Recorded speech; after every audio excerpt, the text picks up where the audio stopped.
Старшее поколение характеризует этот период времени современной Ингушетии как расцвет романтического патриотизма. 1992 год, несмотря на все трудности и сложности, стал отправной точкой становления современной государственности Ингушетии. Спустя 2 года постановлением правительства Российской Федерации за номером 380 был образован Ингушский государственный университет. Так начинается история самого молодого и перспективного вуза страны.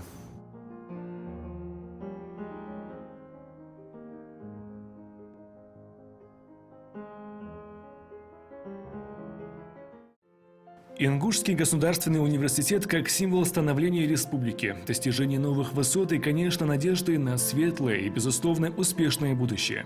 Несмотря на свой юный возраст, его стены стали родными для множества талантливых и одаренных ребят, в чьих глазах горел тот самый огонь перемен. Свой первый выпуск главный вуз республики проводил в далеком 1999 году.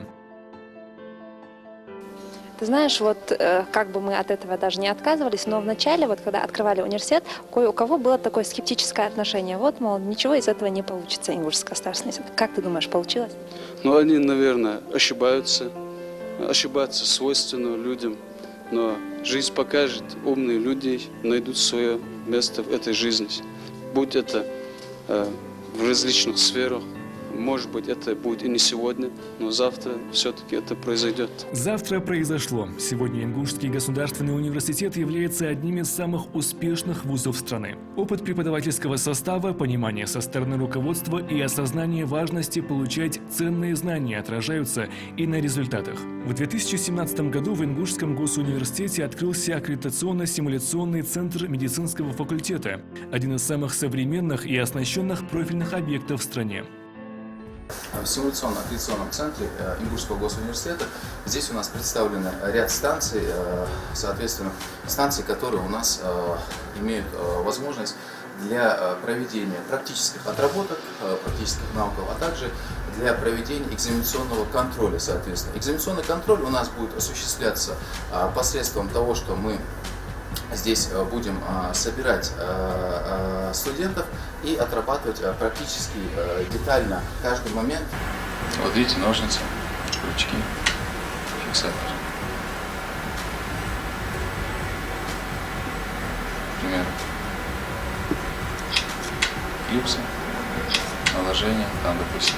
Это станция сердечно-легочной реанимации. Здесь мы можем отрабатывать навыки проведения сердечно-легочной реанимации. Дефибриллятор автоматически наружный, который с функцией того, что он сам будет рассказывать.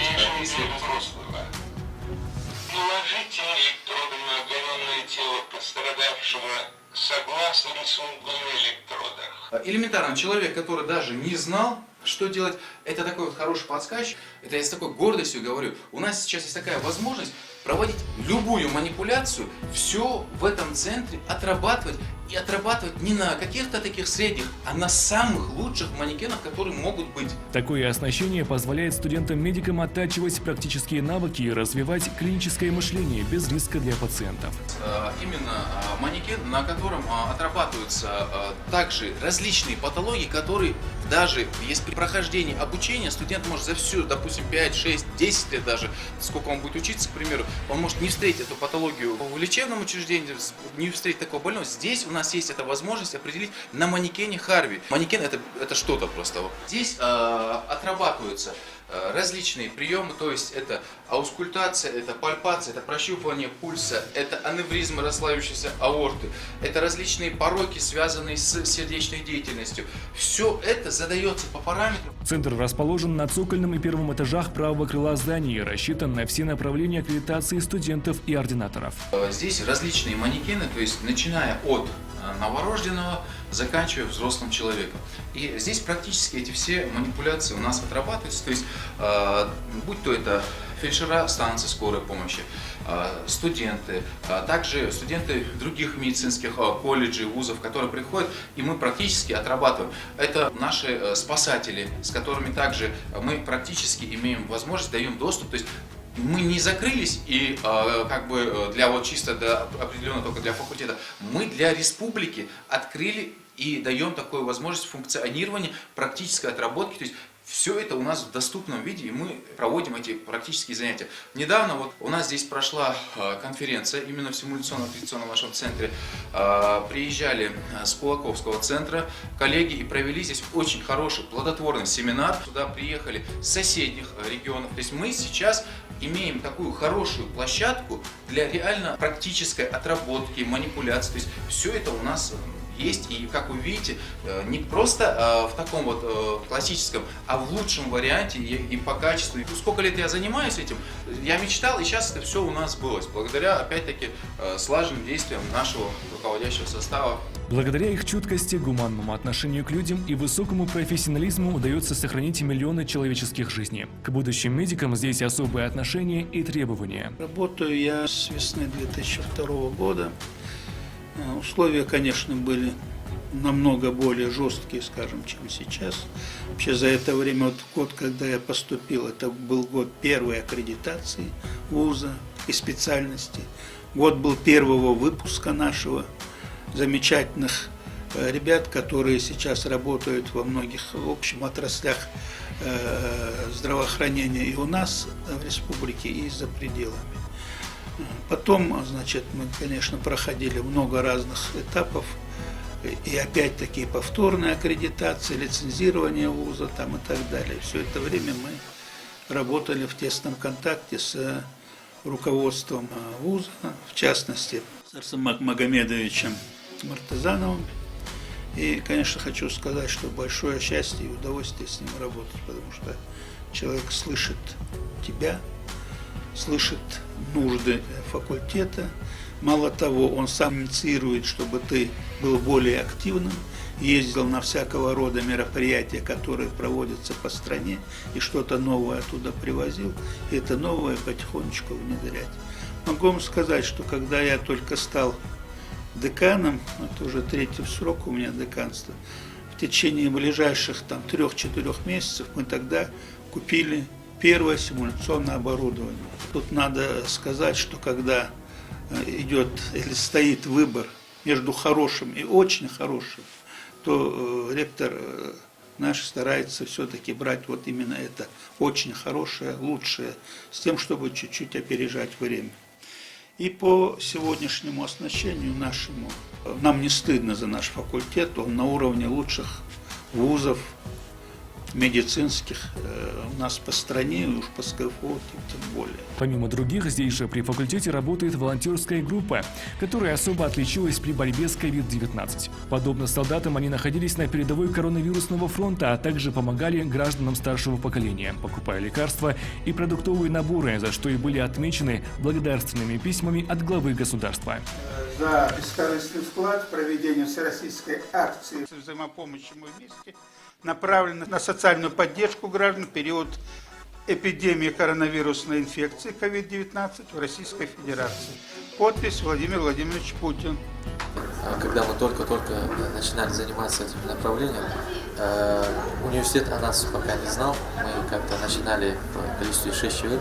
Затем постепенно они обратили на нас внимание. Несколько встреч было, где все-таки было принято решение о поддержке волонтерства со стороны университета, потому что на тот момент, да и в принципе сейчас, единственная организация или площадка, которая оказывает нам помощь, это университет, в частности, ректор оказывает колоссальную поддержку, очень сильно заинтересован в нашем развитии, нашем расширении.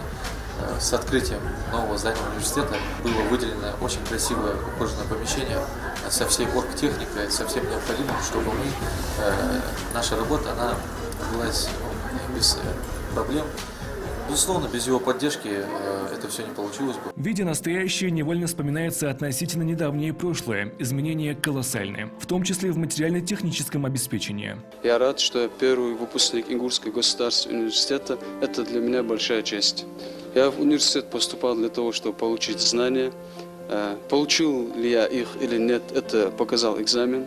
Конечно, моя цель оправдана, я доволен, хотя и было нелегко. Это было связано с тем, что отсутствовала практическая база, то есть отсутствовала литература, но благодаря способностям, благодаря терпению и знаниям наших руководителей мы все-таки получили знания, которые должны были получить. Созданные условия сами диктуют правила, чтобы стать еще лучше, делятся студенты. Однако неизменным остается одно. Это главный посыл их общего дома, вуза, что 22 года назад, что сегодня. Верить в свои силы и добиваться успеха. Эмоции только самые наилучшие. Я всегда отвечаю первой, чтобы не оставлять нервы, все это зайдя на экзамен последний. Перед смертью не напишешь, как говорят, поэтому лучше зайти сразу ответить. По сравнению с нашим старым корпусом, здесь несравненно лучше. Ректор очень постарался, построил нам новый корпус. Атмосфера помогает, люди видят, сколько денег вложено, сколько труда вложено в это новое здание, и появляется новый стимул, учиться лучше. Естественно, помогает в координации, то есть здесь уже четко распределены кабинеты, здесь элементарно площадь, объем, то есть больше намного. Есть место отдыха, где присесть, где там чай выпить нормально, там столовая и так далее, все есть. Главный вклад в это все вложил ректор. Оправдывать доверие мы его должны путем того, что студенты должны усердно заниматься. У них должна быть увеличена больше мотивации для занятий. Нужно стараться не зубрить, запоминать информацию, чтобы через неделю человек ее не забыл. Общая площадь объекта составляет 20 тысяч квадратных метров. Таким простором и оснащенностью не могут похвастать и многие вузы страны. Внимание, уделяемое одной из самых важнейших наук, не может не восхищать. Медфакультет в вузе был образован в 1997 году, и все эти годы студенты-медики обучались в приспособленных помещениях бывшей районной поликлиники. Теперь для них созданы самые лучшие условия. Если учитывать обеспечение, которое у нас было сравнительно в старом корпусе, и мы, по сути, занимались в одном кабинете, в одном учебном кабинете, всей командой директора нам предоставлены все условия. То есть вы можете видеть большую операционную, малую операционную есть в подвале, учебных кабинетов таких больших просторных не было, да и, соответственно, кафедр. Даже несмотря на это, мы в прошлом, позапрошлом годах ездили на всероссийский тур студенческой олимпиады Северо-Кавказской, в Ставрополе, заняли там призовые места. Соответственно, учитывая то, что у нас условия улучшились, мы будем стараться занять намного выше места. Директор всегда для нас открыты, есть связь, и на наши просьбы, так скажем, просьбы студентов, ректор всегда готов откликнуться. Хочу сказать, что за все 5 лет моей здесь учебы Арсамак Магомедович проявил себя как профессионал. И мы здесь как большая дружная семья, каждый занят своим делом. И от лица всех студентов хочу поблагодарить Арсамака Магомедовича за весь его труд, вложенный в этот университет, и в частности за новый корпус. Этот труд, он чувствуется.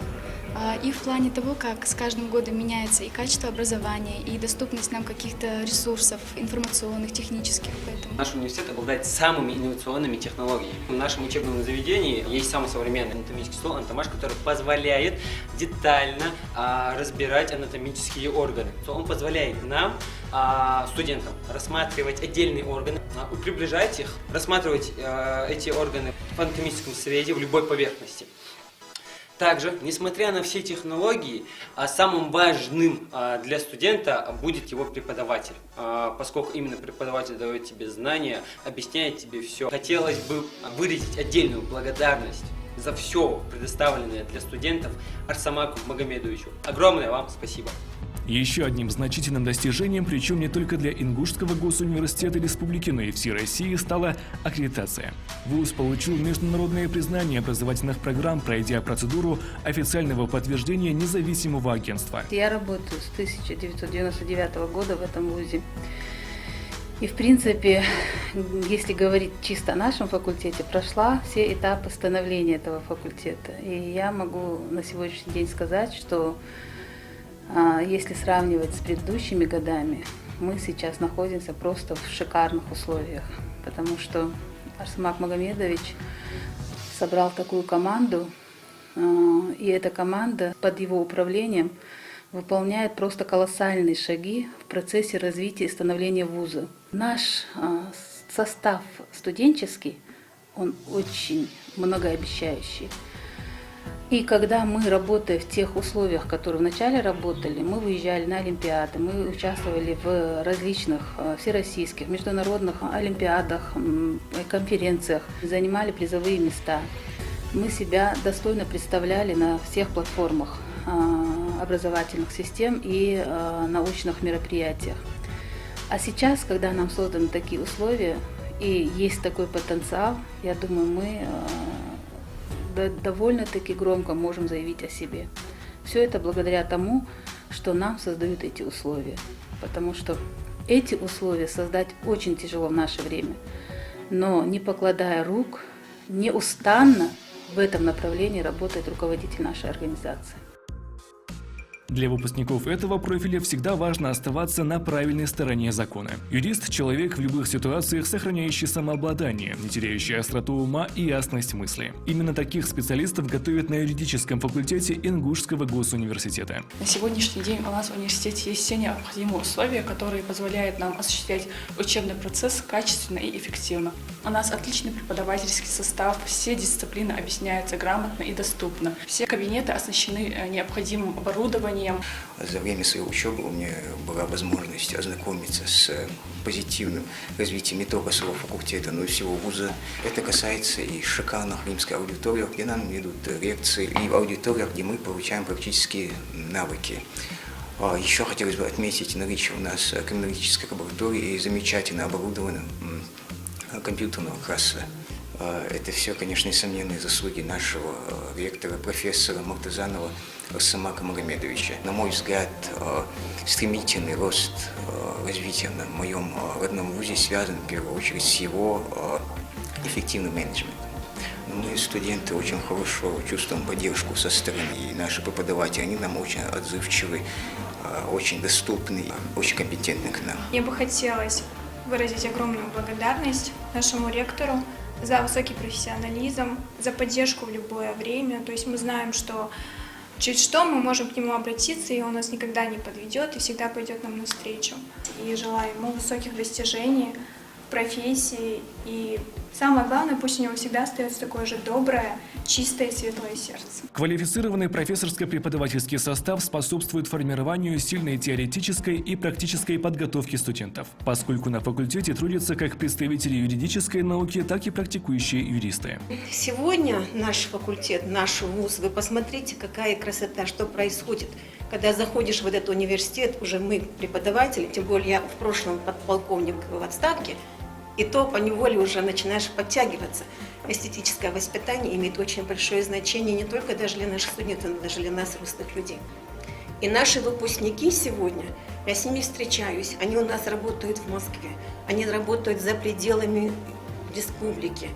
И когда ты видишь, когда ты приезжаешь, и это наш выпускник, это так гордо, это все заслуга прежде всего нашего ректора, а потом наших преподавателей. А их деятельность напрямую связана с богатой природой Ингушетии. Химико-биологический факультет был образован в 2001 году и осуществляет подготовку специалистов по двум одноименным профилям. В новых условиях у нас есть возможности повысить и уровень профессиональный, и возможность вести более на высоком уровне научные исследования. Отношение студентов радует, что в новых условиях уже не мы их тянем за уши и говорим давайте, они предлагают новые темы для научных исследований, новые идеи предлагают. А года 2 назад, вот мы помним, когда вокруг этого корпуса был сплошной хаос, ямы, строительный мусор. Я помню, нас собрал Арсамак Магомедович и сказал, что в ближайшее время мы собираемся посадить где-то 800 деревьев вокруг этого корпуса и облагородить, создать парковую зону. Я, честно говоря, сама скептически к этому отнеслась и сказала, там надо подготовить грунт, дизайн, много времени. Нам дали задание в течение нескольких дней подготовить дендрологический план и наши предложения, ну, с учетом предложений наших там в плане посадки деревьев, кустарниковых группировок. Сделали разбивку, и буквально через неделю, рано утром, когда во главе волонтерского движения стоял сам Арсамак Магомедович с лопатой в руках, я поняла, что действительно задуманное будет исполнено и получит своего логического конца. Научная работа биологов сосредоточена на изучении состояния флоры и фауны республики, их охране и рациональном использовании. Мы изучаем влияние воздействия электромагнитного, электрического и магнитного поля, то есть низкочастотных полей, на рост и развитие корней лука и на метатическую активность межсемитических тканей. Переехав в новый корпус, у нас появилась возможность для дальнейшего углубленного изучения и участия в магистратуре. Мы продолжаем нашу работу Также мы принимаем участие во всероссийских конференциях, так и в международных, пишем научные статьи по своей диссертационной работе. Сначала мы проходим теорию, то есть в виде лекций нам объясняют преподаватели, что да как, а потом мы идем на практику, и уже там нам все показывают, объясняют, и мы сами делаем какие-либо эксперименты или создаем препараты, которые мы рассматриваем в микроскоп. Результаты полевых исследований научных сотрудников стали основой Красной книги Республики Ингушетия и фондового гербария вуза. Максим Горький однажды сказал, что химия – это область чудес. Через призму этой уникальной науки мир предстает в совершенно ином свете. Со времен античной философии это искусство считается особенным. Это лаборатория научно-исследовательская. Она была создана для студентов направления специалитет бакалавриат, аспирантура, магистратура. Здесь они проводят свои исследования для написания курсовых работ, дипломных, также статей, так как наши студенты постоянно выезжают за пределы, также проводят конференции в стенах университета, проводятся фестивали научные и участвуют в олимпиадах. Благодаря созданию данной научно-исследовательской лаборатории при поддержке ректора мы постараемся вывести нашу кафедру и саму химию на более высший уровень.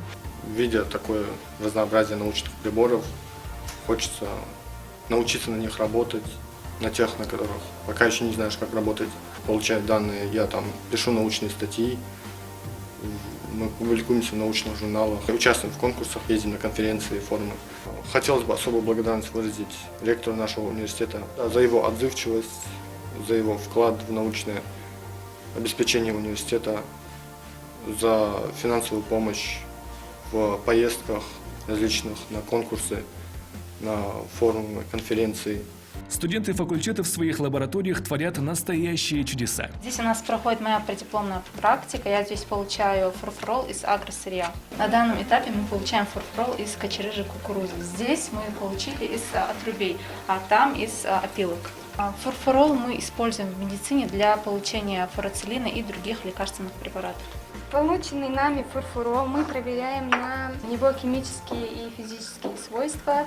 На данном этапе мы получили подтверждение. Я проследила, можно сказать, являюсь свидетелем того, как рос наш университет.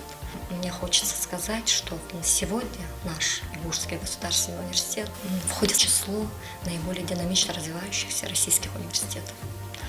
Он является центром инноваций в образовании, исследований и занимает свои позиции, лучшие позиции в различных рейтингах. Я хочу отметить здесь роль нашего ректора. Это благодаря его успешной работе, его профессионализму, усердной работе его, потому что он стоял у истоков создания университета, внес большой вклад в развитие науки и научного сообщества нашего вуза. И мне хочется отметить, что он обеспечил нас, являясь ректором, самыми лучшими условиями для проведения научно-исследовательских работ, для проведения практических занятий, также для улучшения качества знаний и умений наших студентов и, конечно же, в подготовке квалифицированных кадров. Химические реакции, превращения, эксперименты и многое другое, разумеется, под пристальным вниманием опытных преподавателей. Кроме того, у нас есть свое уникальное оборудование. Вот мы сейчас с вами в лаборатории физической химии и химической технологии. И у нас есть все для анализа, предположим, нефтепродуктов, нефти, для анализа воды, для анализа почвы, воздуха. То есть для всех исследований, которые мы проводим, у нас есть оборудование, необходимые реактивы, необходимая посуда. Ну и кроме того, как вы видите, оборудовано вентиляцией, вытяжными шкафами. Все, что нужно для проведения экспериментальных исследований, у нас есть. Всегда ректор идет навстречу, всегда нам оплачивается. Каким бы дорогостоящим ни было оборудование, я работаю с 2000 года, и мы тогда располагались в крепости. И, конечно, никакого сравнения нет. Когда я приехала, честно говоря, в 2000 году, я даже была поражена отсутствием многого. И вот за эти годы кафедра уверенно встала на ноги. Вы понимаете, мы сколько ютились вот в этом маленьком корпусе, который в крепости находится. И когда мы сейчас после этого корпуса идем туда, нам туда уже идти не хочется. Настолько вот заходишь, прям душа радуется. Все светло, кабинеты просторные, лаборатории со всем необходимым оборудованием. Ну, в общем, я бы всем пожелал бы такого руководителя. молодежь. Я не думаю, что это все пропадет даром. Это все как раз в этих преподавателях отражается, их желание работать, их введение вот этого полноценного учебного процесса. А для нас это самое главное, чтобы учебный процесс шел полноценно и студенты получали знания. Еще одной гордостью Ингушского госуниверситета является инжиниринговый центр, распахнувший свои двери в 2016 году. Особую роль в исследовательской деятельности вуза играет практическая ориентированность научных разработок. Благодаря качественной деятельности центра удалось достичь синергии науки, образования и производства.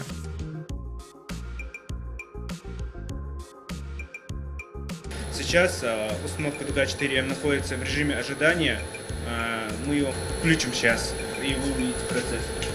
Включаем здесь систему подачи, а все остальное это газодувка, охранный вакуум, блок контроля у нас включены. Сейчас мы подаем электроды в камеру испарения. В камере испарения у нас находится 2 электрода, через которые проходит постоянный ток, и между электродами возникает искра, то есть появляется дуга. В данной дуге происходит испарение катодного депозита, и вот графит, из которого состоят электроды, у нас трансформируется в фуллерены. И наша задача, чтобы этих фуллеренов было как можно больше. Фуллерены используются для модификации различных материалов, то есть лекарственных препаратов, красок. Сейчас вы можете видеть саму дугу. Фуллерены используются для модификации различных материалов, то есть лекарства бывают более эффективными, материал получается более прочный.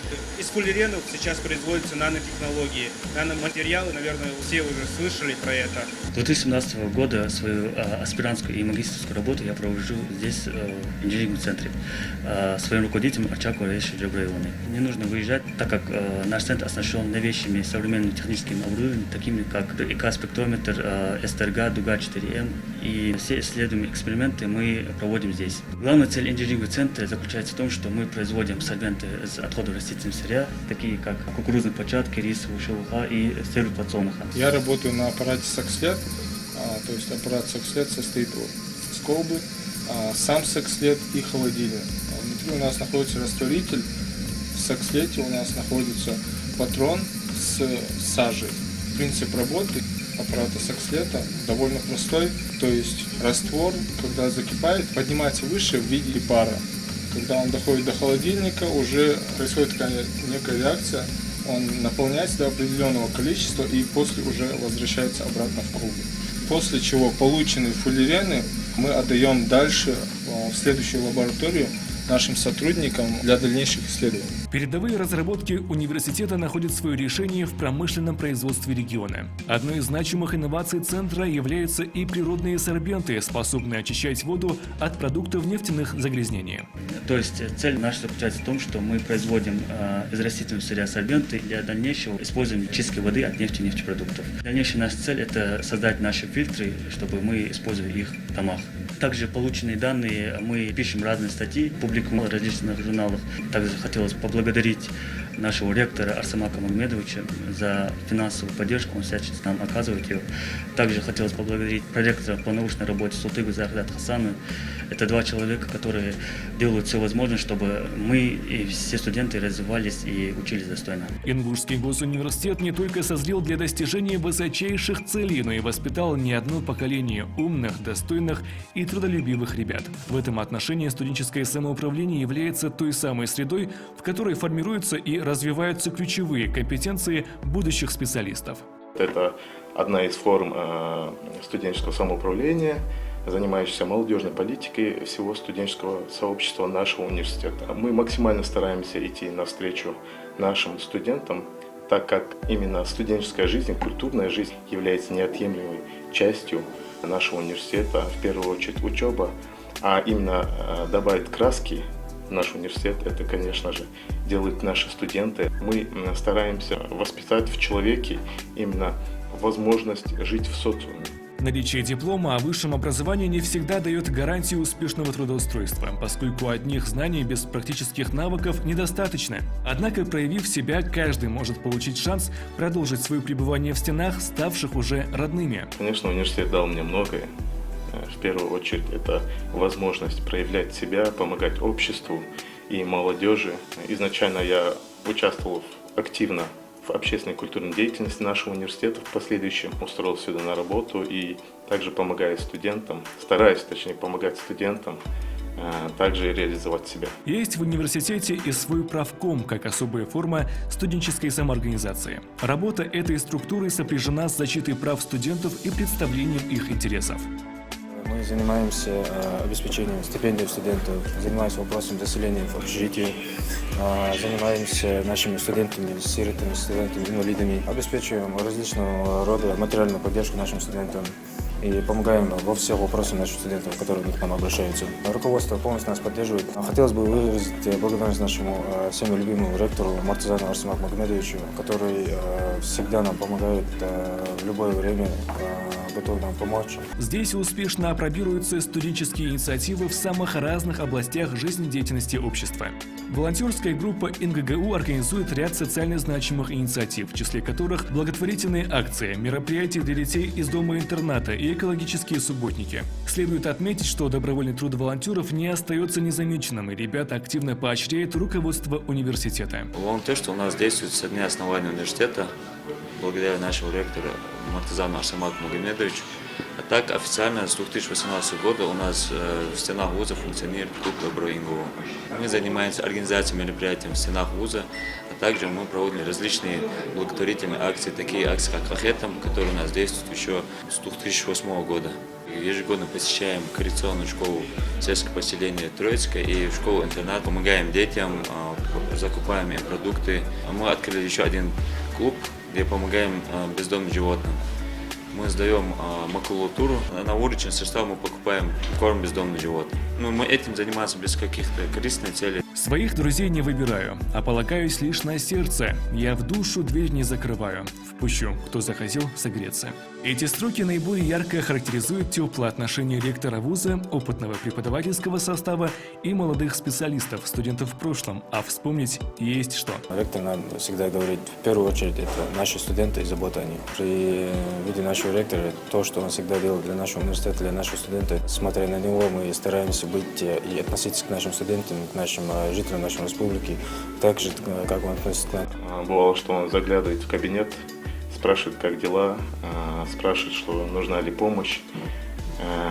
И один раз он сказал такую вещь, что вы молодежь, вы должны нас заменить. Поэтому, я думаю, мы должны стараться быть достойной заменой наших старших. Следующий факультет буквально стал составной частью вуза с момента основания. В 1994 году филологическое отделение входило в состав гуманитарного факультета, создание которого и началась славная история Ингушского государственного университета. На филологическом факультете осуществляется подготовка специалистов по направлениям 45, 01, вот по 3 уровням. Это у нас бакалавриат, магистратура и аспирантура.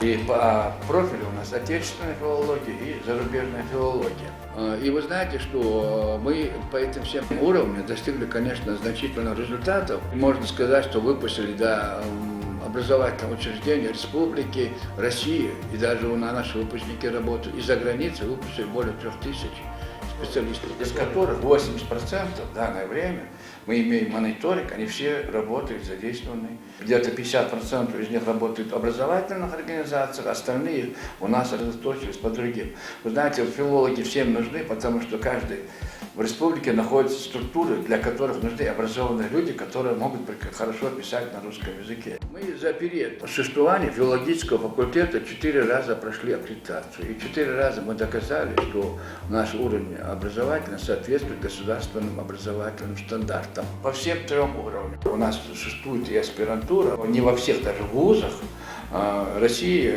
имеются аспирантуры. Потому что это очень высокий уровень, и организация должна быть очень высокая, потому что там нужна соответствующая и материально-техническая база, и кадры должны быть. И уровень должен быть защиты тоже.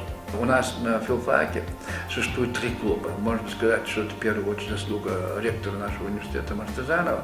Есть связи и с посольством Великобритании в России, и с посольством Франции. К нам приезжали работники посольства Великобритании в России, приезжали.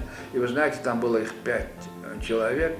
Они прошлись по вузам Северо-Кавказского федерального округа. Вы знаете, что они отметили? Что наши студенты говорят на английском языке без акцента. К нам приезжают и из Франции, у нас и преподаватели, у нас и занятия читали. Французы приезжали, проводили занятия. И могу с гордостью сказать, я этому рад, 6 человек, выпускников филфака, прошли обучение в магистратурах Великобритании и Германии. Итак, соответствующая материально-техническая база у нас, все идет как нужно. Здесь часто бывают преподаватели других вузов, я их провожу, показываю наш читальный зал, показываю наши кабинеты, которые есть. И они даже показывают, библиотеку завожу, они смотрят литературу. И вы знаете, это преподаватели Кабардино-Балкарского, Северо-Осетинского госуниверситета и московских. Вы знаете, они все говорят, у вас так хорошо. Есть все условия для того, чтобы вести свою деятельность. Стоит отметить и про неустанный труд преподавателей. Настоящие стахановцы-книголюбы и мастера письма постоянно оттачивают свое мастерство, в том числе участвуя в работе республиканских, всероссийских и международных конференций. Вы знаете, за период существования Ингушского госуниверситета, за период существования филологического факультета, здесь защищено преподавателями, сотрудниками и выпускниками Ингушского госуниверситета защищено 6 докторских и 32 кандидатские диссертации. Когда я об этом сказал профессору Волгоградского университета, он сказал, вы знаете, это огромная работа, которую вы проделали за период существования. Ингушский госуниверситет существует с 1994 года, но мы выпуск первый начали делать только в 1999 году. Вы понимаете, это так получается. Это только становление университета было. Но с этого момента 6 докторских диссертаций и 32 кандидатские. Конечно, это большой труд, это большой успех. Подготовлено и опубликовано нашими преподавателями, там более 20 монографий. И, знаете, и учебников, учебных пособий у нас будет уже больше 20 тоже. Не только мы издаем учебники, учебные пособия для студентов, но благодаря нашим преподавателям издаются и учебники для школ. Особое внимание на филологическом факультете уделяют и вопросам нравственного воспитания. Готовить специалиста – это одно, но все-таки нужно готовить и гражданина. Вы, если обратили внимание, вон у меня стоит портрет, это Николая II. Вы знаете, почему этот портрет нужен? Это показатель того, что мы не только Ингушетия, мы Россия. Этот вуз, этот факультет, он российский. Вы знаете, легко критиковать, легко осуждать, но еще труднее предложить, что нужно для исправления. 15-20% нашего времени это занимает воспитательная работа со студентами. Для того, чтобы эту воспитательную работу вести на более высоком уровне, воспитательная работа, она включает в себя и образовательную. Вот не только воспитывать, но и образовывать эту личность. И вот в этом у нас активное участие принимает, конечно, это институт кураторства. У нас есть 2 объединения, в отличие от других, 2 объединения. Какие? Это литературная гостиная и открытая сцена. На литературной гостиной мы там обсуждаем произведения, которые выходят, и есть открытая сцена. Я лет где-то 15-20 назад прочитал, что в Оксфордском университете 60 театров. И приезжал к нам театрал, драматург, немец, Крамер. И он говорил, как через театр можно учить людей языку. Вы знаете, мы ставили здесь пьесы, там, сценки на английском, на французском, на немецком языках. И через них люди учили эти языки, как бы игровой момент. Но в то же время он и является и воспитательным моментом. И здесь мы ставили тоже свои, например, на ингушском ставим сцены, часть. Мы не можем поставить там большое произведение, у нас не всегда получается, но мы ставим куски, законченные как бы произведения, но которые укладываются там 20-30 минут. И понимаете, через них мы опять транслируем, это тоже не только там идет язык уже, знание языка, но ты пропагандируешь лучшие достижения. Показываешь того же Островского показать, того же, например, других драматургов показать, это тоже почетно, это красиво, это ты показываешь культуру народа, это все-таки результаты воспитания, воспитательной работы. И я, например, 100% уверен, это мой такой руководитель. Такие и достижения.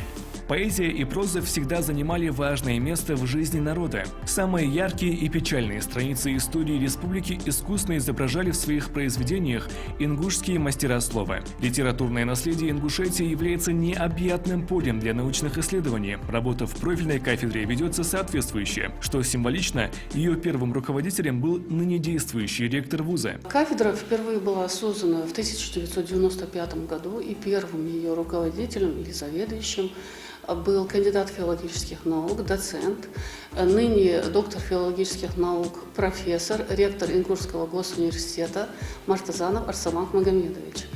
Это его детище. На кафедре работает 12 преподавателей. Почти все из них имеют степень кандидата и доктора филологических наук.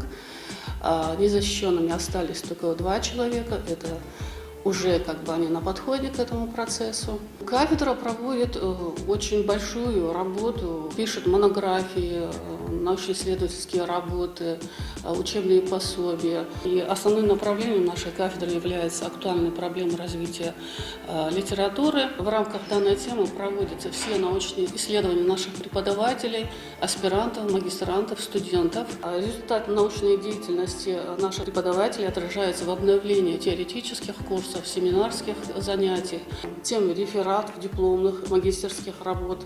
Наши студенты принимают самое активное участие в ежегодной региональной научной практической конференции студентов, аспирантов и молодых ученых, молодые исследователи в поиске.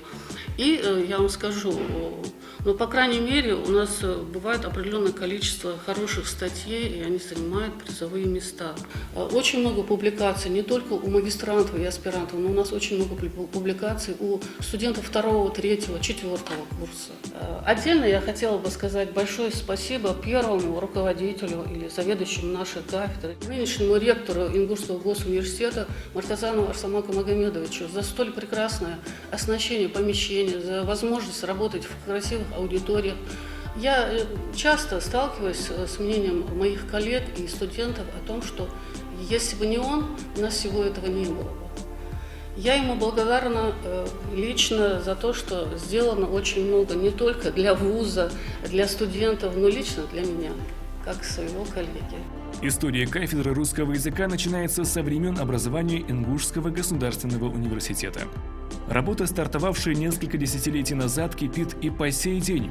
Титанический труд оценивается по достоинству. Об этом свидетельствуют высочайшие оценки уровня квалификации специалистов на всероссийских и международных конкурсных встречах. В свою очередь, кафедра французского и латинского языков открыта в 2002 году. Здесь студенты получают не только обширный теоретический материал и знания, знакомство студентов с культурой носителей языка – важный аспект в работе преподавателей. И мы перед студентами ставим цели. Смотрите, нам не надо, чтобы вы просто учили. Необходимо, чтобы вы с нами, сравнивая со своей культурой ингушской, находили нужное там и высвечивали лучшее наше. Вот постоянно идет сопоставление. План кафедры, общекафедральное сопоставление французского, ингушского и русского языков. То есть у нас дипломные работы, курсовые работы мы пишем в этой отрасли. Студенты наши были в 2005 году во Франции. Мы были с группой, посылал нас в университет, ректор. И когда мы туда приехали, мне сказали, на какой срок вы приехали? Мы приехали по Рилянка. И приехали туда, и нам говорят, на какой срок? Я говорю, у нас 2 недели. Они говорят, а что вы за 2 недели хотите взять? Вы понимаете, говорят, у нас 3 месяца это уровень А1 учится, еще 3 месяца уровень Б1 и еще 3 месяца уровень С1. А за 2 недели что вы хотите выучить? Какой сертификат вы хотите взять? Я говорю, мы специализированы, у нас языковое отделение, и мы через 2 недели взяли преподавателя, который с нами был С1 уровень, остальные Б1 и А1, все, и они были изумлены. Просто изумлены.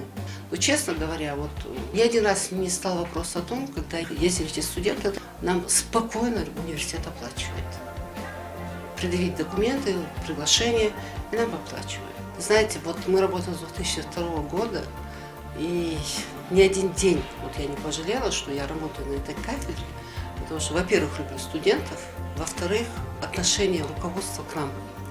То есть, когда нам дали эту кафедру, получилось так, что у нас ни компьютера, ничего не было. Мне и компьютер, и интерактивную доску, и графопроектор, и сканеры, вот все нам дали. Вы знаете, а когда все это под рукой ты имеешь, работать несложно. И когда ты идешь, вот пишешь ты представление, просишь, но нам ни разу не отказывают. Также, благодаря договоренностям университета с ведущими общеобразовательными учреждениями республики, студенты вуза могут проходить практику и получать ценный опыт преподавания. Мы проходим практику в лицее города Магас. Недавно была тема «Регионы Франции». Мы проходили с 8 классом. Получаем новый опыт, с детьми очень интересно работать. Дети очень старательные, умные. Клуб немецкого языка, оснащенные последним словом техники кабинеты и возможности углубленного изучения профиля. Одноименная кафедра может похвастать не только обеспечением, но и своими студентами, которые не раз становились победителями различных гран-при. Бывали на ознакомительной двухнедельной поездке в Германии. Мы участвовали в конкурсе и выиграли стипендию на эту поездку. Данная стипендия покрывала все наши расходы на проживание в Германии и на обучение в вузах. Однако все дорожные расходы взял на себя руководство нашего университета в лице Мартазанова Арсамака Магомедовича. В ходе этой поездки мы получили бесценный опыт. Это помогло нам преодолеть свой языковой барьер, помогло развивать свои языковые навыки. Вообще я работаю изначально с 96 года и могу провести небольшую такую параллель между тем, что у нас было в те времена и что есть на сегодняшний день. Я помню моменты, когда просто приходилось те же тексты на немецком языке, просто заранее приходить в 8 часов, 9 начинаются занятия, написать все это на доске, поскольку не аппаратов ксерокопирования, не компьютеров тогда не было. Сегодня вся работа она настолько облегчена, что, собственно, делать надо просто работать, уметь, и больше ничего не требуется ни от студентов, ни от преподавателей. Кроме того, у нас вот клуб, мы сейчас находимся в клубе немецкого языка. Для этого клуба Арсамак Магомедович выделил вот и телевизор, интерактивную доску, графопроектор, ноутбук. Поэтому свою работу они, в общем-то, могут благодаря этому проводить. Как раз благодаря этому у нас прошла международная видеоконференция.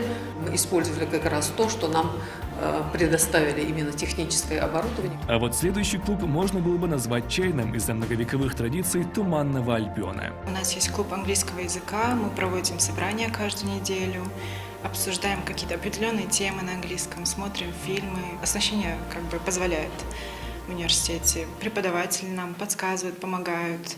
Исторический факультет вуза по праву считается фундаментальным. Профессиональный подход в изучении прошлого народа способствует сохранению исторической памяти, этнической идентичности и национального самосознания, что приобретает особую важность в век глобализации. Несмотря на то, что нашему университету всего 27 лет, огромный путь пройден, и достижения, которые сегодня числятся в багаже Ингушского госуниверситета, я не ошибусь, если скажу, что превышают достижения многих вузов, которые и на 50, и на 100 лет старше нашего Ингушского госуниверситета. Замечательные корпуса, созданы прекрасные условия. Этот огромный путь, в принципе, он невозможен без консолидации всех сотрудников этой организации, в которой работают почти 500 преподавателей, если не ошибаюсь, сотни человек обслуживающего персонала, здесь огромное количество людей. И в этом смысле, наверное, это одна из главных заслуг руководителя организации Арсамака Магомедовича в том, чтобы сплотить их вокруг единой цели и идти на протяжении не одного года или 2 лет, а на протяжении многих лет к этой цели. Поэтому мы возлагаем на наших студентов большие надежды. Опять же, очень большое количество преподавателей сегодняшнего Ингушского госуниверситета – это те люди, которые закончили этот университет, которые с первых дней рядом были. Современные исследования факультета направлены на изучение античных эпох, средневекового зодчества, миграционных процессов, этнографических особенностей и территориального устройства ингушского народа сквозь призму веков. Мы находимся в музее Ингушского государственного университета. На самом деле, после открытия музея, конечно, в свою очередь, преподаватели заинтересовали студентов для того, чтобы принесли материал, именно какой материал? Вещественный материал, то есть археологический материал для развития самого музея. Популяризация исторического и не только исторического, но и лингвистических знаний дает развитие культурного уровня не только республики, но и всей страны. У нас на самом деле прекрасные преподаватели, высококвалифицированные, практически все преподаватели, кандидаты кандидаты наук. Материал, который они нам дают, очень сильно помогает нам в жизни. Установить последовательность событий и объективно описать факты истории. Эта наука стала для них смыслом жизни, однако каждый из специалистов прекрасно помнит, как закладывался фундамент их карьеры. Когда я пришел сдавать документы для поступления, это в самом начале июня 1994 года, теперь уже, с таким далеким, действительно далеко, уже почти четверть века прошло, даже самому не верится. Как раз первым из преподавателей будущих университета, кого я увидел, это был как раз Арсамак Магомедович, который тогда был секретарем приемной комиссии, и потом уже, когда мы поступили, он был и деканом нашего факультета. Тогда был общий гуманитарный факультет, нашим деканом был как раз Арсамак Магомедович. Меня и тогда очень удивляло в Арсамаке Магомедовиче такое вот свойство, как он запоминал всех студентов по фамилиям, даже по именам.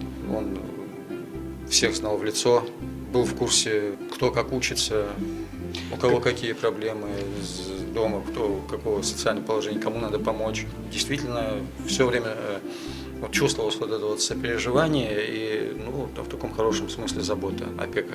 Для нас, конечно, было важно, потому что мы факультет и вообще университет делал только первые шаги.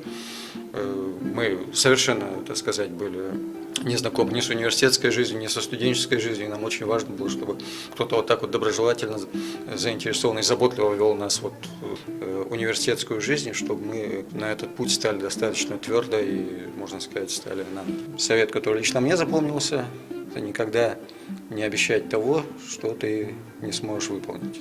Он сам, надо отдать ему должное, человек слова, и не любит давать обещания, но если дает эти обещания, рано или поздно выполняет их твердо. И, конечно, это качество, я считаю, что это не только качество настоящего руководителя, а настоящего человека. С особой теплотой в кафедре истории вспоминают и о первых выпусках исторического факультета. Есть у ингушей поговорка: «Стерпевший трудности стал офицером». Я работаю с первого дня основания университета. Вы знаете, это была такая эпоха, когда только патриоты могли, в принципе, здесь работать. Только-только была основана республика. Сколько бы часов у тебя не было, бывала вот одна пара только. То есть все равно ехал сюда из Грозного. Здесь, дав свои занятия, ты снова выходил на дорогу, ехал домой. Мы понимали, что этот университет, он очень много значит для нашего народа. И студенты это тоже прекрасно понимали. Они сами, даже когда вот они поступили, студенты наши, вступительные экзамены прошли, сами студенты после этого где-то недельки 3 они работали вот на этой стройке, смотрели, значит, убирали там, чистили все. И это было, делалось, знаете, не под каким-то нажимом или не наблюдением, это делалось вполне искренне.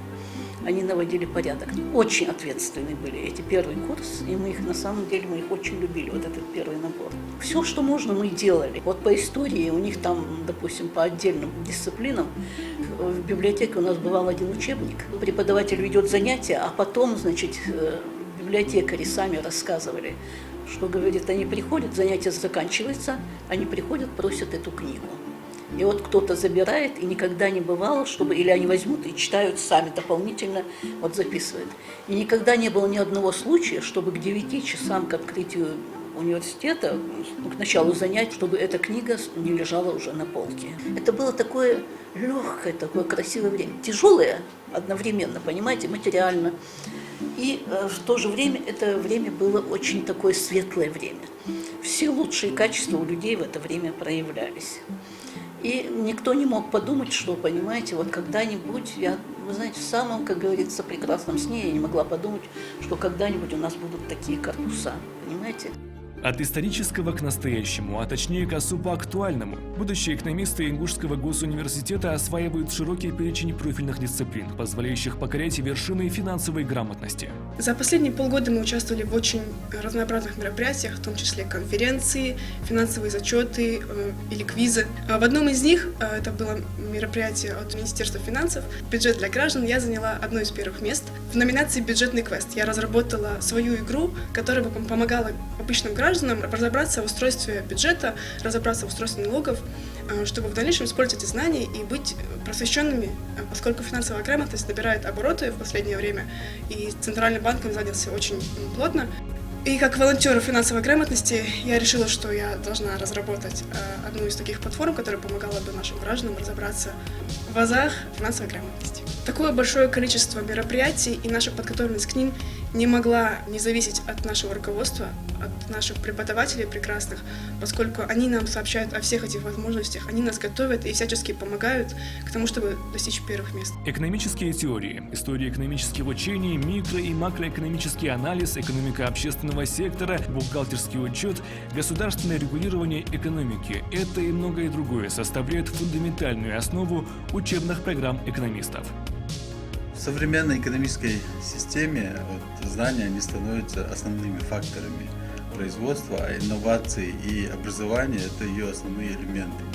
Поэтому успешность трансформации университета в научно-образовательный центр, который может отвечать вызовам современности, это заслуга управленческой команды во главе с ректором. Личные его качества, профессиональный опыт – это составляющие, которые дает эффективность применяемых в университете изменений. У нас материально-техническая база, которая позволяет нашим студентам проявлять себя во всех направлениях, будь то в науке, соответственно, основная наша задача – это давать знания нашим студентам.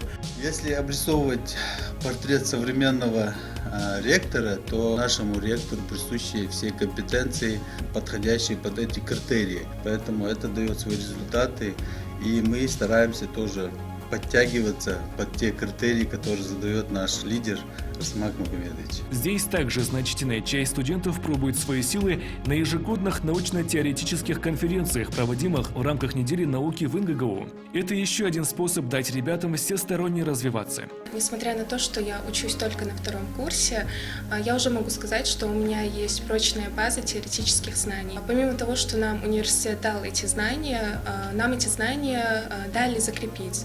То есть у нас есть возможность участвовать в самых различных мероприятиях, начиная от международных конференций, заканчивая до самых различных тестирований. Мы можем изъявить желание участвовать в любом мероприятии, и нас поддержат. Мы сразу же можем найти себе руководителя и наставника, и, конечно, это обнадеживает тебя, и у тебя есть желание добиваться каких-то мест, каких-то наград, участвовать в тех же мероприятиях, за что хотелось бы сказать спасибо нашему университету.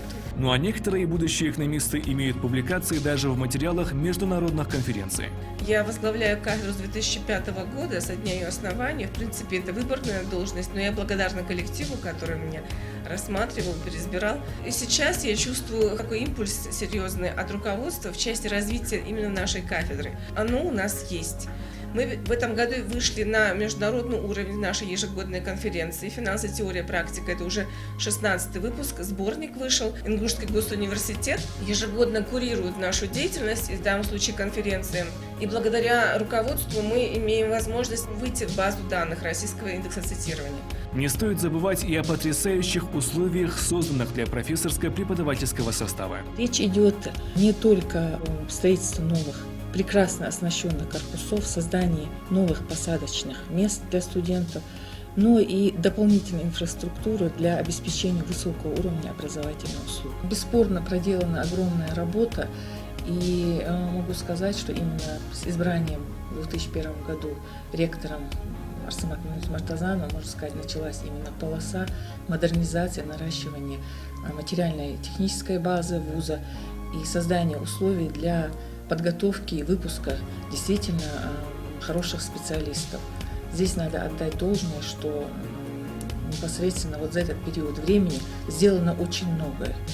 Ну, мне, конечно, хочется пожелать дальнейшего процветания, развития своему родному вузу, поскольку уровень образования и науки является определяющим фактором в развитии всего общества в целом.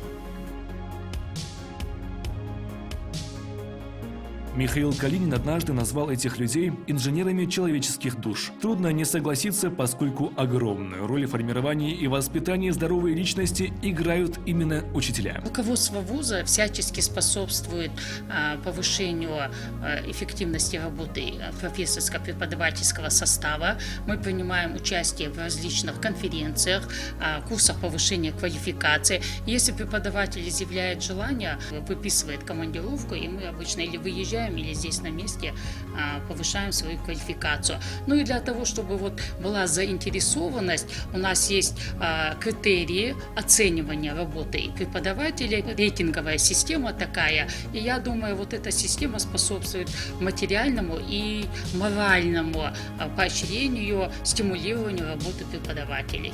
Безусловно, главными критериями оценки успешности работы преподавателя остаются любовь и уважение студентов. В первую очередь хотелось бы отметить, что все студенты, все мы сюда ходим для того, чтобы получить профессиональную квалификацию, это наша основная цель. Все студенты, которые вынашивают определенную идею, связанную с лабораториями, с исследовательской работой, они получают бескорыстную поддержку со стороны преподавателя. Также я могу отметить и получение фундаментальных знаний, то есть это не только узконаправленное обучение, а если говорить о нематериальных достижениях, то я думаю, основное это умение достигать целей и расставлять свои приоритеты, и также это возможность перебороть внутренний страх. А вот будущих педагогов, возможно, в том числе и Ингушского госуниверситета, готовят в одноименном факультете. В республике вы не хуже меня знаете, что у нас очень большой дефицит учителей, тем более начальных классов, воспитателей детских садов, дошкольного образовательного учреждения. Поэтому, конечно, наш факультет, он готовит все 3 уровня образования у нас есть. И бакалавриат, и магистратура, и аспирантура. То, что вот как факультет, он педагогический структурное подразделение появилось, это, конечно, заслуга Арсамака Магомедовича. Наша основная задача, конечно, это подготовка квалифицированных специалистов, как бакалавров, магистров. Поэтому у нас есть все необходимое для их профессиональной педагогической подготовки и деятельности. На факультете у нас работают 2 доктора наук, 5 доцентов, кандидатов педагогических наук, кандидат географических наук. Вот эти специалисты, а также у нас есть старшие преподаватели, ассистенты, то есть факультет укомплектован, и он может воспитать действительно профессионально подготовленных специалистов для нашей республики. Ну а сейчас об еще одной визитной карточке Ингушского госуниверситета. Научная библиотека вуза за короткий промежуток времени из 1-2 кабинетов в казарме выросла до современного многофункционального комплекса. Ну вот практически сразу же, как университет организовывался и библиотека университета начала организовываться, время было очень тяжелое, становление такое, Слепцовская это тогда организовывалось. Начиналось все, вот университетская библиотека там буквально с одной комнаты, из одной из этих казарм, в котором находился университет. Фонд был очень небольшой, тогда его пытались формировать, но имея в виду, что финансирования не было, все обрушилось, в общем, ситуация в стране была тяжелая, значит, нам помогали. Надо вот сказать эту очень, кажется, важную деталь. Это Арсамак Магомедович, он, будучи уже преподавателем молодым на кафедре в Чечено-Ингушском университете, у себя на кафедре курировал именно вопрос, связанный с взаимодействием кафедры с библиотекой. Поэтому регулярно бывал в библиотеке Чечено-Ингушского государственного университета и хорошо знал, в принципе, ситуацию, значит, каким образом учебный процесс обеспечивается, в том числе и библиотекой. То все эти годы ректорство Арсамака Магомедовича, это без пафоса, без натяжек, можно сказать, что очень такое внимательное и доброе отношение было ректора именно к библиотеке. Ну, в процессе того, как университет становился, библиотека, значит, тоже расширялись ее фонды и возможности, открылись новые корпуса. Переступая порог книжного царства, попадаешь в поистине уникальную атмосферу, где каждый уголок освещает огонь знания. Это место – обитель, где хранятся образцы всех цивилизаций человечества. Начинается библиотека отсюда, то есть это книги, которые приходят, поступают сюда, они в библиотеку, они сначала приходят в этот отдел, проходят инвентаризацию, проходят каталогизацию, после этого уже расходятся по отделам и читальным залам библиотеки. Среди множества уникальных изданий особняком стоят работы, связанные с историей Ингушетии и ее родным языком. Это, наверное, 51-й том Большой советской энциклопедии. В 1958 году вот он вышел, этот том. Это дополнительный том к Большой советской энциклопедии, который выходила в 30-е, 40-е, 50-е годы. В момент, когда эта энциклопедия выходила, ингуши были в депортации. А в 58-м, когда уже после смерти Сталина и реабилитации, условное там возвращение, вот был издан специально вот этот вот отдельный том Большой советской энциклопедии, где есть статья «Ингуши» и «Ингушский язык». Библиотечную атмосферу не передать словами. Нужно посетить храм науки самому и упиваться книгами. Особенно примечательные портреты ингушских писателей. Выстроены они так, что каждый словно взглядом из прошлого смотрит на свои произведения. Вот мы сейчас с вами находимся в отделе краеведения. Это тоже и по инициативе ректора у нас был организован специальный отдел научной библиотеки. Это как бы не совсем наш профиль библиотечный, учебный процесс. Обеспечиваем мы на разных факультетах специальная литература учебная. В 2014 году Арслан Магомедович, имея в виду потребности университета и студентов, и преподавателей, специально определил, что надо бы в библиотеке научного университета создать еще и краеведческий отдел. Вот мы здесь находимся, и фонд этот постоянно у нас пополняется. То есть мы из старого фонда, который у нас существовал, библиотечного, выделили краеведческую литературу, сконцентрировали, и постоянно идет пополнение. Это тоже внимание ректора. Великолепную композицию современных решений и грамотного подхода к работе, конечно, дополняют кадры. Да еще какие. Вахидат у нас ветеран производства, так сказать. Она у нас много работает, долго работает, и она прекрасно ориентируется вот в потребностях медицинского факультета в учебной литературе. На традиционных носителях ее не так много, когда сессии и такая энергичный большой запрос этой учебной литературы. Благодаря вот Вахидат мы эту ситуацию разруливаем, студенты имеют возможность работать с этими учебной и научной литературой. С 1997 года работаем, уже 23 года. По потребности все обеспечиваем, пока все нормально у нас идет хорошо. Сейчас созданы условия, все условия созданы, там, где работали в Назране, не такие условия были, а сейчас у нас все есть. По мнению читателей, библиотеку университета можно сравнить с Александрийской, чье имя до сих пор славят по миру. А если учесть, какая работа здесь проводится в части каталогизации, то невольно вспоминаются труды Стаханова. У каждой книги индивидуальный номер. Вот здесь, предположим, там 15 штук стоит, но у каждого будет свой штрих-код со своим номером. После того, как сведения о книге вносятся в каталог, она штрих-кодируется, то есть ставится ярлычок штрих-кода, сканируется ярлычок этот, и тоже вводятся эти сведения в каталог. В целом, библиотека университета – это современное здание, объединяющее абонемент, читальные залы, служебные помещения и, конечно, хранилище, в разработке которых принято прекрасное решение. Старые хранилища, они имели стационарные стеллажи, на которых хранились документы, книги в данном случае. Ну, как здесь, например, вот стационарный стеллаж, видите, он стоит и стоит себе. И между ними должно быть где-то сантиметров 50 пространства, чтобы пройти. В нашем случае, значит, хранилище увеличено в 2 раза. То есть площадь хранилища осталась прежняя, но благодаря мобильным вот этим стеллажам площадь увеличивается в 2 раза. То есть там, где можно было поместить 350 тысяч книг, сейчас помещается 700 тысяч книг. Цифровизация повлияла на работу библиотеки не только в плане сохранения книг, но и в части помощи их быстрого нахождения. Это у нас зал каталогов.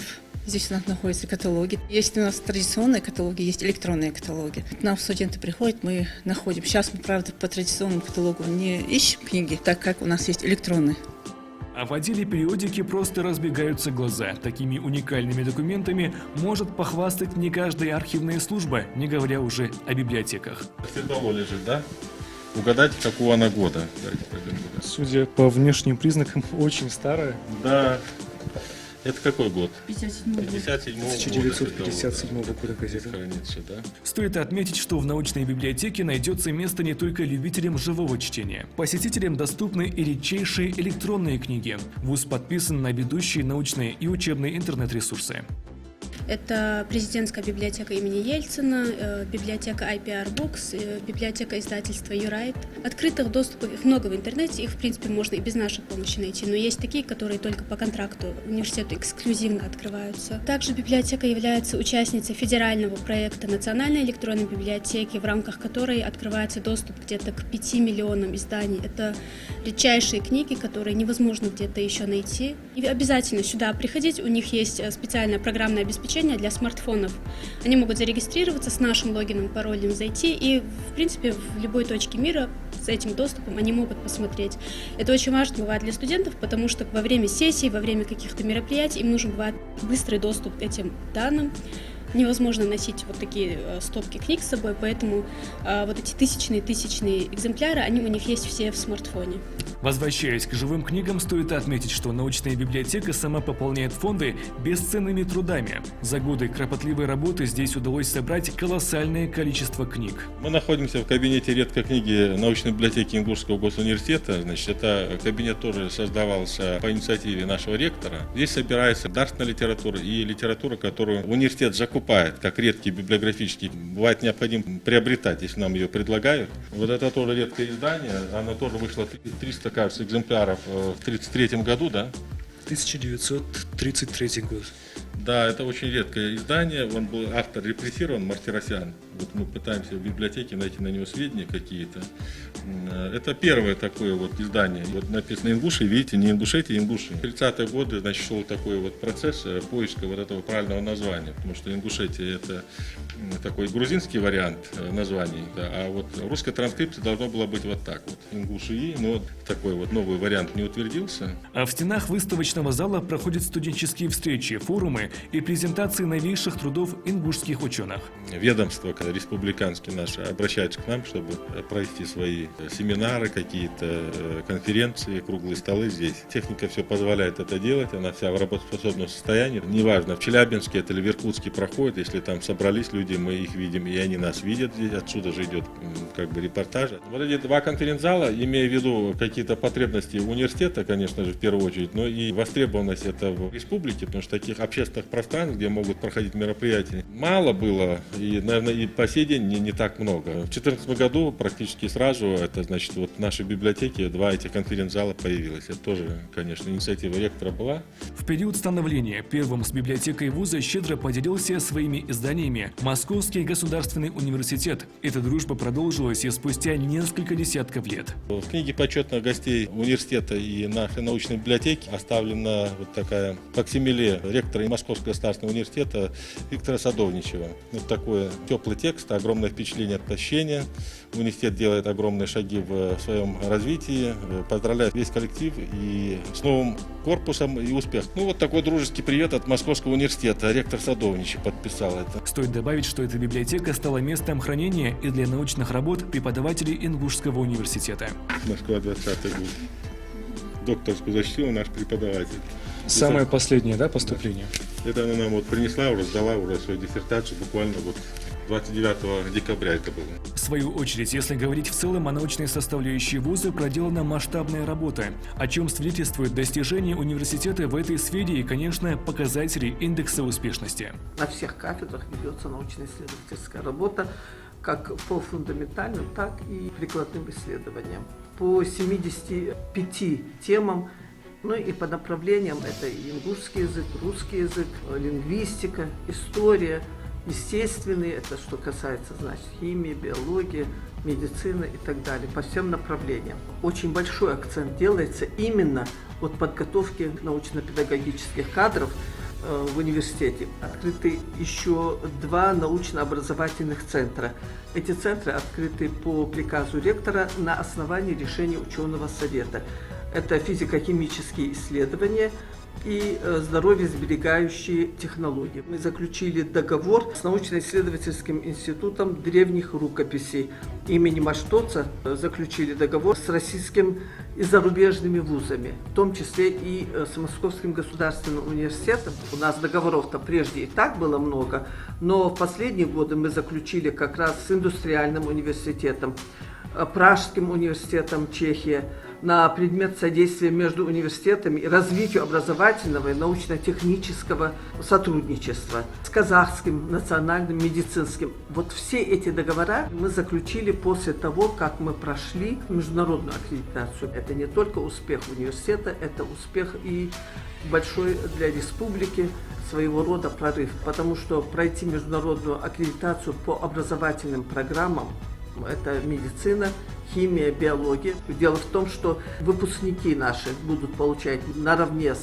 дипломом об образовании, будут получать сертификат международного уровня, который позволяет работать в любой стране Европы без подтверждения данной специальности. Обычно приходится специалистам получать дополнительное подтверждение, чтобы иметь возможность работать. Кроме того, мы в предыдущем году как раз у нас был открыт и диссертационный совет по защите кандидатских и докторских диссертаций. Это тоже большая работа. Чтобы открыть данный совет, нужно подготовить, вуз должен иметь в штате докторов наук определенное количество. Чтобы получить докторов наук, их нужно и подготовить. Сначала они кандидатские диссертации, потом докторскую защитить. Вузу всего 25-26 лет. Этот процесс у нас постоянно шел. Мы шли к этому. Я думаю, что мы еще откроем диссертационные советы. Мы работаем над тем, чтобы открыть в дальнейшем еще диссертационные советы по защите как кандидатских, так и докторских диссертаций. В рамках университета работает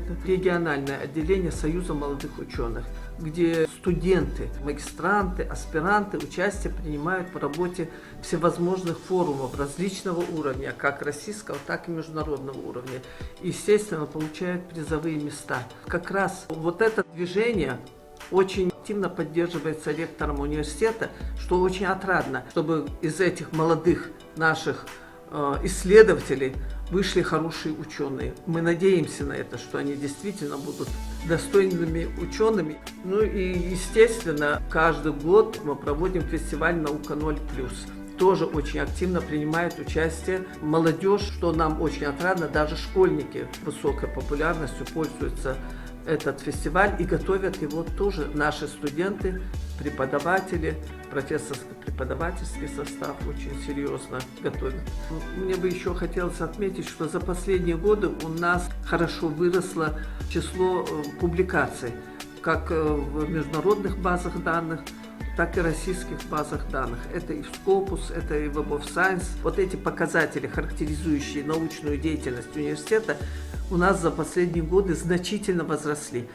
Очень большое внимание на это уделяет Арсамак Магомедович, стимулирующие выплаты.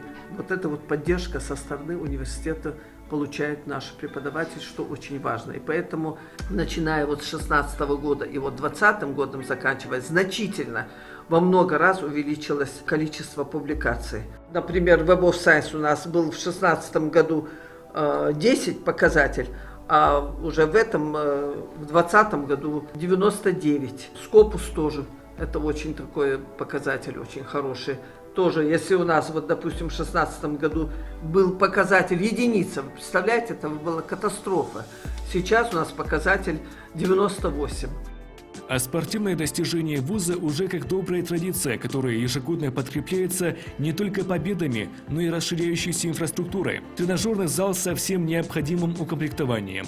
Обширный спортивный зал с огромным скалодромом. И это далеко не предел мечтаний, а главное – возможности. Помимо имеющегося мужского построен новый, созданный исключительно под женскую аудиторию бассейн. Второй этаж здания отведен под залы для занятий на тренажерах для групповых и секционных тренировок, массажные и медицинские кабинеты. В целом университетский городок выстроен так, что все важные объекты находятся рядом друг с другом и создают единый ансамбль. К слову, о культурной составляющей вуза. Здесь и этому направлению уделяют большое внимание. Коллективу выделен зал и простор. А что еще нужно танцору?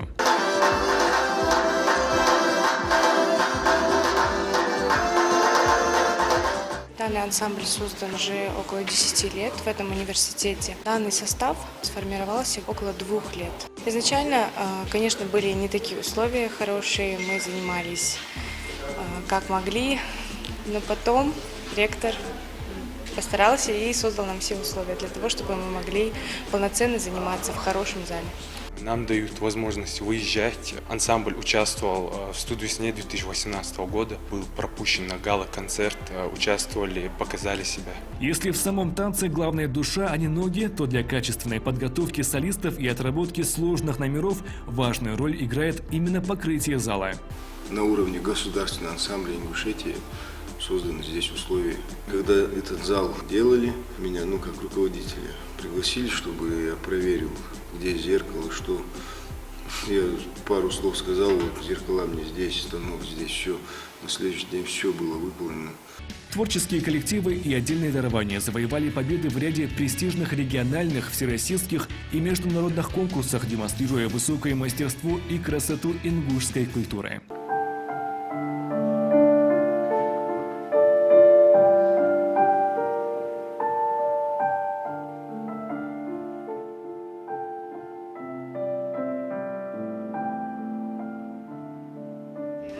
Для того, чтобы выступать здесь все удобства. Просто вот в другом актовом зале, допустим, не было синтезатора для того, чтобы я играла и выступала, допустим. Вот построили этот актовый зал, и теперь в любой момент я могу сюда приходить, играть на рояле, выступать. И, знаете, я очень благодарна ректору нашего университета за такие удобства. Современный концертный зал спроектирован и укомплектован с учетом веяний и рекомендаций специалистов. Оттого и изумительная передача звука и шумоподавления. Зал оснащен профессиональным звуковым оборудованием, цифровым звуком, цифровым светом, где можно даже управлять звуком дистанционно. Можно сидеть в зале и управлять звуком, настраивать все, что хочешь, уже сделать можно звуком. И таких условий раньше у нас не было ни в республике. Вот один из первых залов, где это можно позволить. Мы можем приглашать со всей России, за границей даже могут приехать у нас. Мы по всем стандартам современным соответствуем, мы можем проводить такого масштаба концерты. В этом же комплексе расположился отдел наших коллег. Студенческое телевидение помогает более эффективно доносить информацию до учащихся и преподавателей, а также стало средством пропаганды к научному, творческому и спортивному развитию ребят. Впереди еще большие планы по расширению сферы освещения и географии. Очень такая хорошая команда, есть очень активные ребята, перспективные, поэтому, мне кажется, вот с такой командой грех не делать что-то крутое и интересное. Все условия университет для нас создает, закупает оборудование, там, технику. Мы с каждым разом, каждым днем набираем обороты. Ребята раскрываются по-новому, предлагают новые идеи, новые проекты. Сейчас развиваем площадку YouTube, будем уже выкладывать большие такие выпуски. Воспитать не только специалистов своего дела, но и духовно развитых патриотов ингушского народа и страны в целом. Вот главные задачи, которые ставятся руководством вуза. Без создания материальной базы, материальных условий работы со студентами невозможно эту работу осуществлять. А воспитательная работа – это довольно-таки сложная работа, неощутимая сразу же. Но по прошествии определенных лет, конечно, мы уже свою работу ощущаем. Какими приходят наши студенты на первый курс и какими они взрослыми уже становятся, личностями становятся, развитыми личностями становятся. И причем всесторонне развитыми личностями они становятся.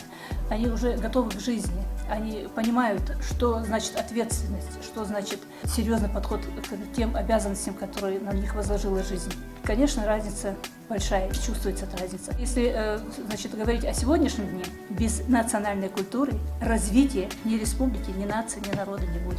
Человек должен жить, развиваться, учиться. Мы должны научить наших студентов приобщаться и не только к своей национальной культуре, но и принимать культуру других народов, которые населяют нашу страну. Всегда Арсамак Магомедович обращал внимание на вопросы воспитательной работы со студентами. Для студентов из отдаленных сел построены общежития. Ребята из социально незащищенных слоев населения также могут рассчитывать на поддержку руководства вуза. Не забыли и про самих педагогов и их семьи. Большое внимание уделяется в ВУЗе не только созданию, наращиванию материально-технической базы, но и социальной жизни. И речь идет не только о социальной жизни студентов, но и профессорского базы состава. Жилищный вопрос стоял достаточно актуальным, начал решаться интенсивно, и по сей день идет строительство непосредственно домов и обеспечением квартир сотрудников и преподавателей вуза. Это забота о коллективе. Вы же знаете, что нигде кто может получить квартиру в наше время, не только в Ингушетии, даже по всей России. И вот я лично получила трехкомнатную квартиру, и я очень довольна. 10 факультетов, 43 кафедры, инжиниринговый центр, институт социальных исследований, научная библиотека, центр повышения и переподготовки кадров, а также региональный центр содействия трудоустройству выпускников. Сколько проделано работы за столь короткое время, но самое главное, впереди больше. Ингушский госуниверситет реализует 64 образовательные программы по высшей школе, по 50 направлениям и специальностям подготовки, охватывая все уровни высшего образования, и 15 специальностей по среднему профессиональному образованию. Большинство этих направлений и специальностей подготовки были открыты уже в бытность Мартазанова Арсамака Магомедовича, и в основном по его инициативе они были открыты. Я могу привести пример, когда мы открывали лет 10 назад интернатуру и ординатуру, то непосредственно наши кураторы от учредителя Минобра науки России сомневались, что мы вообще в состоянии открыть интернатуру, ординатуру, потому что рядом находящиеся вузы, имеющие больший стаж, у них были проблемы с открытием этих направлений, ординатуры и интернатуры.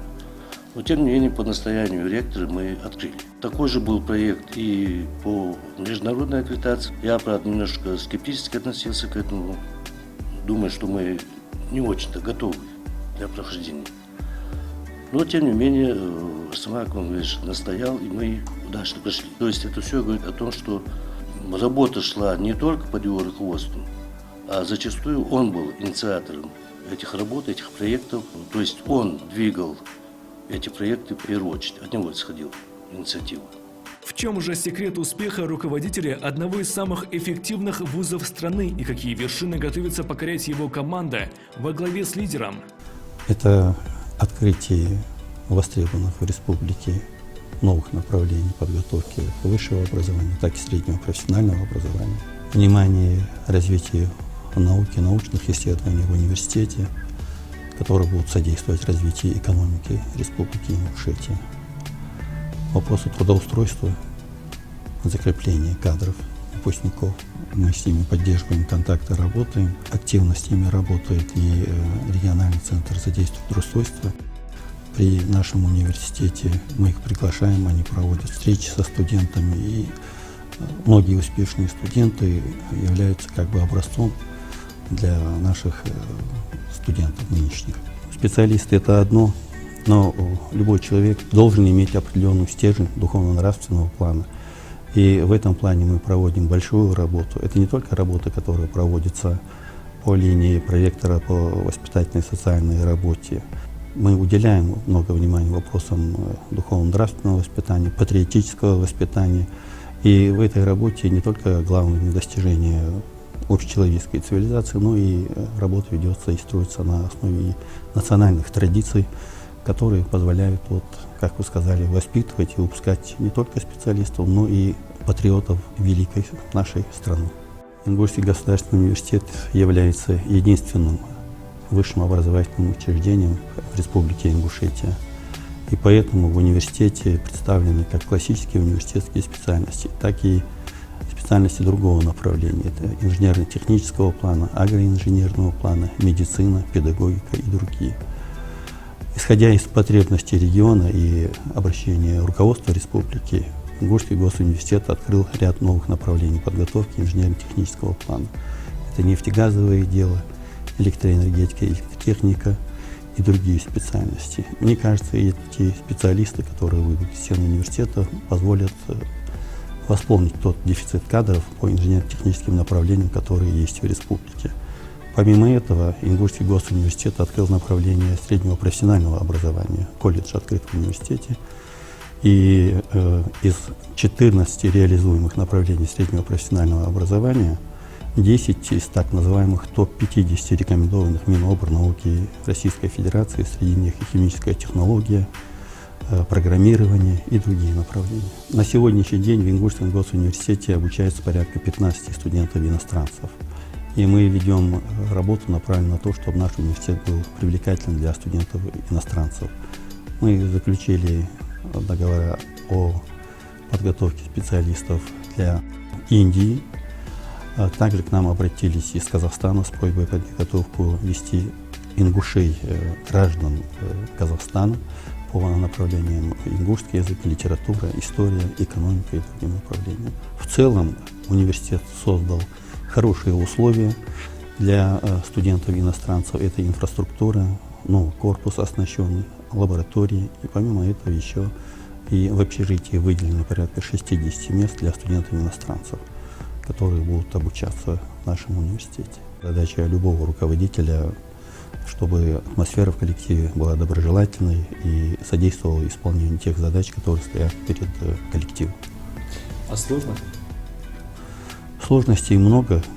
Каждый человек, знаете, это индивидуальность, и каждому необходим подход, с каждым необходимо говорить.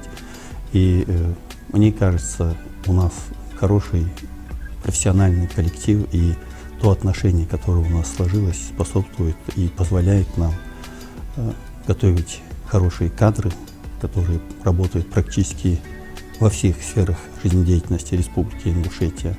Главное это сохранение в дальнейшем таких добрых, хороших отношений. Важная составляющая в создании в коллективе соответствующей атмосферы – это умение слушать коллектив. Руководитель всегда должен знать, что его позиция не является окончательной. Он должен уметь слушать коллектив, прислушиваться и принимать наиболее оптимальное решение, которое будет содействовать решению стоящих перед нами вопросов. На мой взгляд, это залог успеха.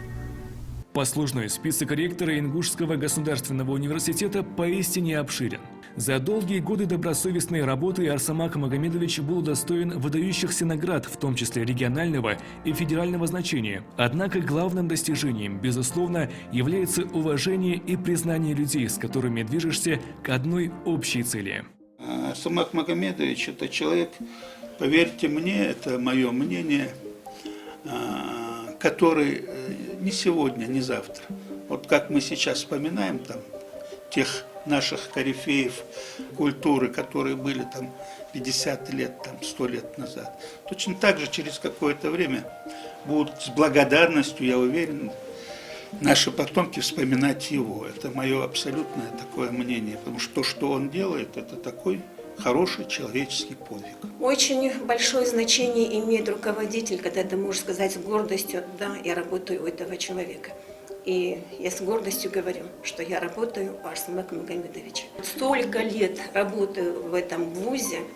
Каждый человек, когда идет на работу, он приносит пользу только тогда, когда он идет на работу с удовольствием. И не только я, вся наша кафедра, все наши преподаватели. Я считаю, что мы все идем с удовольствием на работу только лишь потому, что здесь есть здоровый климат. Это очень тоже важный момент вот, для руководителя структурного подразделения университета, если он может спокойно зайти к руководителю, то есть в данном случае к ректору, и проговорить какие-то проблемы. Они могут быть неразрешимы, то есть на какой-то период там, времени, на какой-то этап. Но всегда быть услышанным, вот это очень важно. Вот эта черта такого внутреннего запала, желания чего-то делать, вот мне больше всего импонировало. Вот хотела их отметить, его качество, потому что он заботится о каждом студенте, о его работе, о его теплом отношении к нам, преподавателям, сотрудникам. Он прекрасную атмосферу создал в университете, моральную, трудовую. Я мог бы сказать только, что работяга. Мне кажется, это человек очень серьезнейшим подходом к своим должностным обязанностям. Это человек, который очень любит свой коллектив. Знаете, как бы я бы сказала, это настоящий руководитель, настоящий сын своего народа. Для своих детей он настоящий отец. Это настоящий человек, там другого уже нет. Когда человеку тяжело, он всегда помогает. Вот это, я считаю, одно из самых важных качеств. Это, наверное, все-таки в семье такие вот вещи воспитываются. С ностальгией и особой теплотой студенческие годы вспоминает первый выпускник Ингушского государственного университета и по совместительству обладатель первого диплома с регистрационным номером 1. В 1999 году Идрис Казиев с отличием окончил агрономический факультет. Идрис, сейчас будет интересно включить именно ту запись 1999 года, где вы давали интервью, и давайте сейчас посмотрим на ваши эмоции. Давайте. Оқшары бірейтлақч майы, ғылғай пәтчалыққан университетті қуалақч корпусе дайығыр, игір халқыры выпускной экзаменыш. Экзамендач ел ежвар, бірейтсік. Игір халық экзамендачын чарағвар, ғылғай пәтчалыққан университет қилақч курсе агрономический факультет студент Газиев Идрис. Экзаменах пха яққас хаарвялчы, тхацынцы хылыр ватсық амел. Я рад, что я первый выпускник Ингушского государственного университета. Это для меня большая честь. Интересно узнать эмоции от увиденного. Меланхолия какая-то, наверное, да? Конечно. Время пролетело. Есть, конечно, сдвиги в лучшую сторону. Потому что те знания, которые мы получили в университете, они пригодились. Это факт, потому что даже тот факт, что нас направили как лучших студентов для прохождения практики в Краснодарский край, и то, что мы там показали свои знания, то, что там были какие-то достигнуты результаты в производстве, это уже говорит о том, что то, что мы, значит, как я уже раньше говорил в 99 году, то, что мы там приобрели, оно как раз таки было кстати. Нас встретили, очень хорошо встретили. Народ Кубани доброжелательный народ. Значит, и в обиду нам сказали, мы хотим проверить ваши знания. Так как у нас хозяйство ответственное, так как у нас рабочие места сформированы, мы хотим вас поставить на должность руководящую. Мы согласились, и нас, значит, аттестовали повторно. Значит, человек 7 было в составе той комиссии. И я вам должен сказать, после нашей аттестации нас сразу по приказу назначили на должностях. И мы работали на руководящих должностях, заведовали, в подчинении было немало людей. Вы сказали, что образованные люди, они всегда найдут место, всегда найдут работу. И по истечении такого большого времени, вот вы можете подтвердить эти слова, образованные люди себя найдут? Конечно, образованный человек, он не пропадет. Потому что нынешняя обстановка, она диктует то, что человек должен быть во всем компетентным. Нам не Бог велит, учитесь. На каждом месте человек должен взятое им дело делать так, чтобы не было стыдно ни перед собой, ни перед обществом, ни перед Богом. Поэтому я подходил всему с этой целью, то есть быть полезным. Было время тяжелое. Это первый выпуск был. Университет имел очень слабую базу, не то что сейчас. Сейчас везде корпуса. Что вам дал Ингушский госуниверситет? Благодаря Ингушскому госуниверситету, да, с Божьей помощью, как бы я сегодня чувствую себя неплохо. Да? У меня есть работа, у меня есть семья, у меня есть дом. То, что человеку нужно, да, для нормального существования, у меня это все есть. При всем том, что у меня есть друзья, да, после того, как, значит, я был направлен в Краснодар, значит, с нашего университета, благодаря Султыговой Захидат Хасановной, значит, ко мне на связь вышли люди и сказали, что вот, Идрис, есть возможность отправить вас в университет Дружбы народов для того, чтобы вы получили ученую степень и продлили знания. Я согласился, потому что это еще одно подтверждение тому, что, значит, наш университет и наше руководство работает, понимаете? Они не просто выпустили и сидят. Они работают, они смотрят продвижение. Что бы вы сказали молодым студентам, которым только предстоит пройти тот путь, который вы уже прошли? Может быть, какой-то совет дали бы? Совет я дам такой, что в первую очередь надо всегда знать, что человек должен быть умным. Потому что если он будет умный, его будут уважать его же семья, его же жена, его же дети. Потому что это первое. Второе, если человек умный, он найдет по воле Божьей, он найдет удел пропитания, понимаете? И не обязательно сегодня думать, что вот я вот отучусь, и вот, может быть, завтра не буду работать, понимаете? Работа будет, она не будет, это не столь важно. Важно то, что человек при возникновении этой работы будет готов выйти, понимаете? Просто, как у нас говорится, если у человека лежат деньги и что-то необходимое нужно, он может воспользоваться, правильно? Вот так же и знания должны лежать Захидат Хасанова, да? Потому что эта женщина, она, наверное, имеет в себе силу нескольких женщин, да? Она и как преподаватель, понимаешь, как руководитель, который возглавляет науку, да? Как грамотный специалист, всегда относилась к студентам с пониманием, дополнительно проводила занятия, да? Видно было, что эта женщина настроена дать людям то, что она может дать. Также Мартазанов Арсамак Магомедович, я помню, когда он не был ректором, он постоянно подходил к нам, да, вот мы перед университетом стояли скамейки, да, и вот на больших переменах мы на этих скамейках сидели, там, как обычно общались, он подходил к нам, спрашивал, как у вас, что у вас, нужно ли чем помочь, здоровался с каждым студентом за руку, понимаешь, вот, был не как старший товарищ, как брат. Даже были моменты, когда он в автобусе оплачивал билеты студентам, понимаете, вот как бы подход такой, что учитесь, мы вам поможем. Хотя он не должен был это сделать, но наш менталитет, понимаешь, наше понимание Вот я не встречала в своей жизни более порядочного человека, более глубокого человека и более настоящего человека. И вот одним словом можно определить все. Он эстет.